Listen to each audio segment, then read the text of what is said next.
Right Sagar. అయితే ఇరాన్ని పూర్తిగా షియా కోణంలోనే షియా సామాజిక వర్గ ఆలోచన దృక్పథాన్ని ప్రతిబింబించి ఒక దేశంగానే చూడాలా, భిన్నంగా చూడాలి? ఎందుకంటే ఇరానికి పూర్వం నాగరికత ఉంది, లేక కాదు 5,000 సంవత్సరాల నాగరికత. పర్షియన్ నాగరికత చాలా గొప్ప నాగరికత.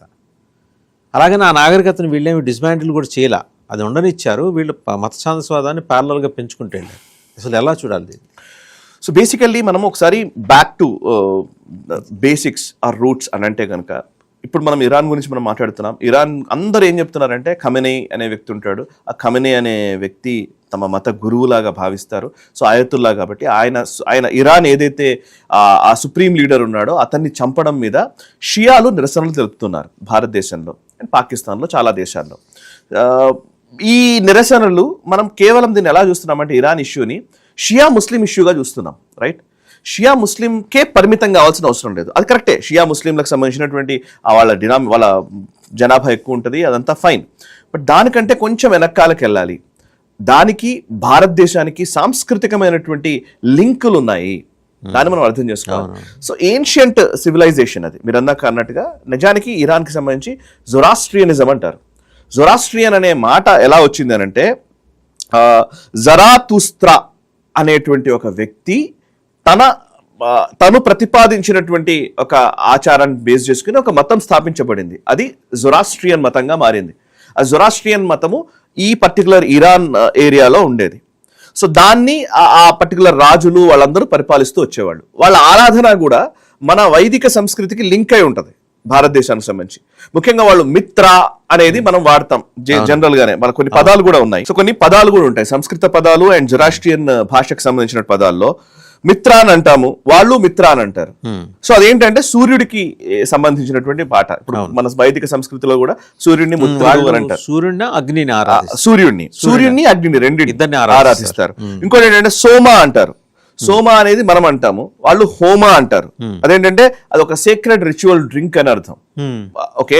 అండ్ ఇంకోవైపు యజ్ఞ అనేది మనం వాడతాము, యస్డా అంటారు వాళ్ళు. సేమ్ హోమం.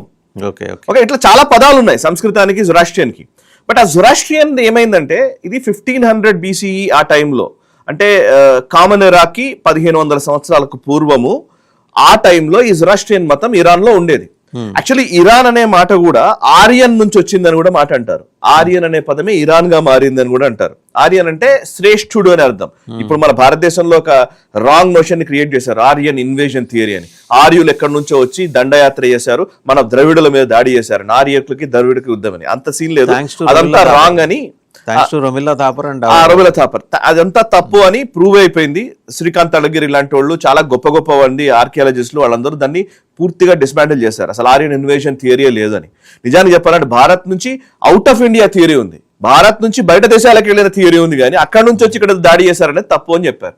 ఆర్యన్ అనే శబ్దం అర్థం ఏంటంటే శ్రేష్ఠుడు అని అర్థం, అంతే. నిజానికి సంస్కృత పదం ప్రకారం అదేదో వేరే దేశానికి సంబంధించిన జాతికి సంబంధించిన వాచకం కాదు అని చెప్పారు. సో అక్కడ నుంచి ఆ పర్టికులర్ ఆర్యన్ అనే పదం నుంచి ఇరాన్ వచ్చిందని, అక్కడ వాళ్ళు సూర్యుని ఆరాధిస్తారు. నేను దుబాయ్ ఎక్స్పోకి వెళ్ళానండి మొన్న ఈ మధ్య, లాస్ట్ 2 years క్రితం పెట్టినప్పుడు. దుబాయ్ ఎక్స్పోలో ఇరాన్ పెవిలియన్కి వెళ్ళాం మేము. ఇరాన్ దేశానికి సంబంధించిన పెవిలియన్కి వెళ్తే వాళ్ళ రిచువల్స్, వాళ్ళకు ఉన్నటువంటి అక్కడ ఇప్పటికీ కూడా సన్ టెంపుల్స్ ఉన్నాయి కొన్ని. ఇరాన్లో ఇప్పటికీ ఫైర్ టెంపుల్స్ ఉంటాయి, వాళ్ళు అగ్నిని ఆరాధిస్తారు ఆ జొరాస్ట్రియన్స్ అప్పటి. అయితే 1500 BCE ఆ టైంలో వచ్చిన వాళ్ళ సంస్కృతి అది. ఆ తర్వాత కాలంలో 600 CE కామన్ ఎరా తర్వాత 600 ఆ టైంలో ఎప్పుడైతే మహమ్మద్ ప్రాఫెట్ చనిపోయారో, మహమ్మద్ ప్రాఫెట్ చనిపోయిన తర్వాత కొంతమంది అబూ బకర్ సహా మిగతా వాళ్ళందరూ కూడా అరబ్ ఎక్స్పాన్షనిజం అనేది చేశారు. ఇస్లామిక్ ఎక్స్పాన్షన్ జరిగింది, ఇస్లామిక్ ఇన్వేజన్ కూడా అంటారు దాన్ని. అప్పుడు ఏమైందంటే ఇస్లాం మతాన్ని వ్యాప్తి చేసే క్రమంలో ప్రాఫెట్ మరణం తర్వాత జరిగినటువంటి దాడుల్లో ఇరాన్ పైన కూడా దాడి చేశారు.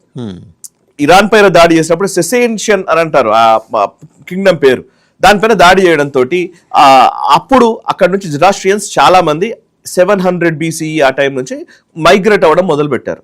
కొంతమంది వెస్ట్కి వెళ్ళారు, కొంతమంది ఈస్ట్కి వచ్చారు. ఈస్ట్కి ఎలా వచ్చారంటే ఇప్పుడు మనం చెప్తున్నటువంటి హర్మూజ్ జలసంధి నుంచే, హర్మూజ్ స్ట్రెయిట్ నుంచే గుజరాత్కి వచ్చారు చాలా మంది. గుజరాత్లోని ఒక రాజు దగ్గరికి వచ్చారనమాట. సో యాక్చువల్లీ అప్పుడు ఏమైందంటే ఈ 600-700 CE కామన్ ఎరా టైంలో చాలా మంది జొరాస్ట్రియన్స్ భారతదేశానికి వచ్చారు. ఆ భారతదేశానికి వచ్చినటువంటి వాళ్ళు అప్పుడు ఒక స్టోరీ ఉంటుంది భారతదేశం. Why did they choose sir ఈ ఇటువైపు అంటే తీరం అంటే అప్పుడు ఏంటంటే అటువైపు కొంతమంది వెళ్ళారు, ఇటువైపు కొంతమంది వెళ్ళారు. ఇరాన్ మనకు చాలా ఇటువైపు రైట్ ఈస్ట్ సైడ్ వస్తే గుజరాత్ కి వచ్చేస్తారు, ముంద్రా నుంచి దగ్గరే కదా. సో ఈవెన్ ముంద్రాకి అరబ్ కంట్రీస్ కి ట్రేడ్ ఉండేది. మీరు ఇప్పుడు చూస్తే ఒమన్ రాజా కుటుంబాన్ని, నిజానికి అప్పుడు ఒమన్ లో కూడా ఇట్లాంటిది ఒకటి జరిగింది. సో గుజరాత్ కి సంబంధించిన వ్యాపారులు చాలా మంది ఒమన్ కి వెళ్ళేవాళ్ళు, ఒమన్ తో సత్సంబంధాలు ఉండేటి, ట్రేడ్ నిర్వహిస్తూ ఉండేవాళ్ళు. ట్రేడ్ టైంలో ఒకసారి ఒమన్ రాజు కుటుంబాన్ని అక్కడ ఒక ఇదేమిటి కూ అయిందనమాట, ఆర్మీ కూ చేస్తారు, ఆయన్ని దింపే ప్రయత్నం చేసినప్పుడు వీళ్ళు కాపాడారు. వీళ్ళు కాపాడిన దానికి వాళ్ళు కృతజ్ఞతగా తర్వాత మళ్ళీ ఆ ప్రతిష్టంభన పోయిన తర్వాత మళ్ళీ ఆయన రాజు అవుతాడు. రాజు అయిన తర్వాత ఆ పర్టికులర్ గుజరాతీ కుటుంబీకులకి అక్కడ వాళ్ళు పౌరసత్వం ఇస్తాడు, వాళ్ళకి ఇళ్ళు, వాళ్ళకి కావాల్సిన అన్ని ఇస్తాడు. అక్కడ గుడి ఉంటది, ఈ రోజుకి గుడి ఉంది అక్కడ. నేను మొన్న ఒమన్కి వెళ్ళినప్పుడు కూడా నేను వెళ్ళాను, మస్కట్ లో ఉంటుంది గుడి ఇప్పటికీ కంటిన్యూస్ అవుతోంది.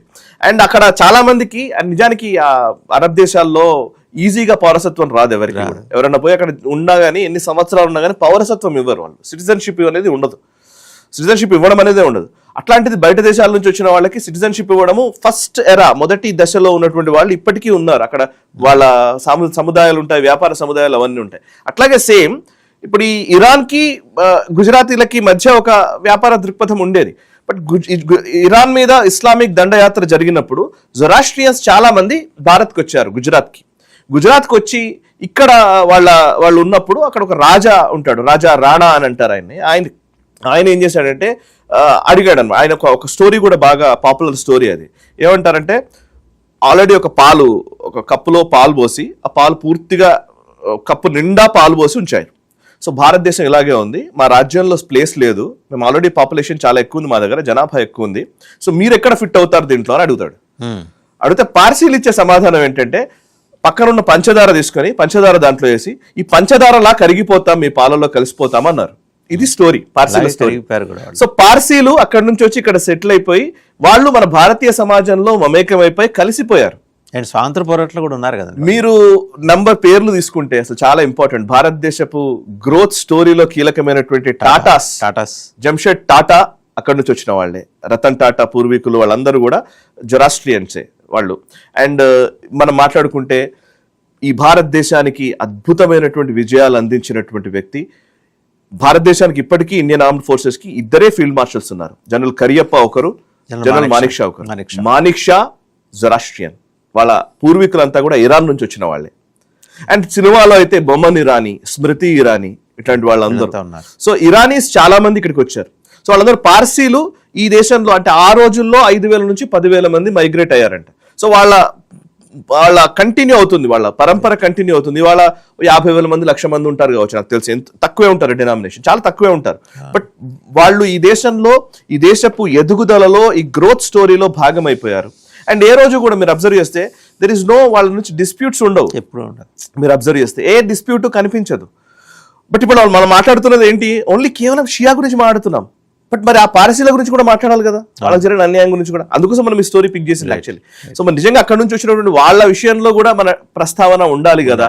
సో వాళ్ళు ఎలా ఉన్నారు అంటే, ఇప్పుడు వాళ్ళ గురించి చూస్తే, వాళ్ళు అక్కడ జొరాస్ట్రియన్ మతానికి మీద దాడి జరిగినప్పుడు జిజియా ట్యాక్స్ కట్టారు వాళ్ళు, సేమ్ భారత్ లాగానే. ఇక్కడ కూడా మన దగ్గర మొఘల్స్ ఇన్వేషన్ జరిగినప్పుడు జిజియా కట్టాల్సి వచ్చింది. అండ్ ఆ తర్వాత వాళ్ళు ఇక్కడికి వచ్చిన తర్వాత గుజరాత్ లో ఉన్నప్పుడు కూడా భారతదేశాన్ని ఇస్లామిక్ ఇన్వేషన్ జరిగింది, ఇక్కడ కూడా ఇస్లామిక్ దాడులు జరిగిన తర్వాత వాళ్ళని మళ్ళీ అక్కడ ఇబ్బంది పెట్టే ప్రయత్నం చేస్తున్నప్పుడు గుజరాత్ లో వాళ్ళు అంటే అగ్నిని ఆరాధిస్తారు కాబట్టి ఇరాన్ నుంచి అగ్నిని తీసుకొని ఇక్కడికి వచ్చారు, ఇక్కడ ఆరాధిస్తున్నారు. ఇప్పటికీ గుజరాత్ లో ఒక వాళ్ళ టెంపుల్ ఉంటది ఒకటి, సో వాళ్ళు ఆరాధిస్తూ ఉంటారు.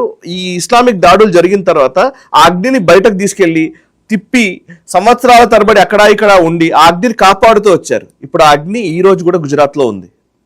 Even we have Zoroastrian club కదండి ఇక్కడ హైదరాబాద్, జొరాస్ట్రియన్ క్లబ్ ఉంది, చాలా ఉన్నాయి. అంటే మన పార్సీలకు సంబంధించినటువంటి అంశాలు కోకోలలో స్టోరీస్ చెప్పుకుంటూ పోతే చాలా గొప్పగా ఉంటాయి. ఇక్కడ స్వాతంత్రోద్యమంలో పనిచేశారు, ఇండియన్ ఆర్మ్డ్ ఫోర్సెస్ లో పనిచేశారు, అండ్ బిజినెస్ లో ఉన్నారు, ఓకే, అండ్ ఇంకా అనేక రకాలుగా పొలిటికల్ లీడర్షిప్ లో ఉన్నారు.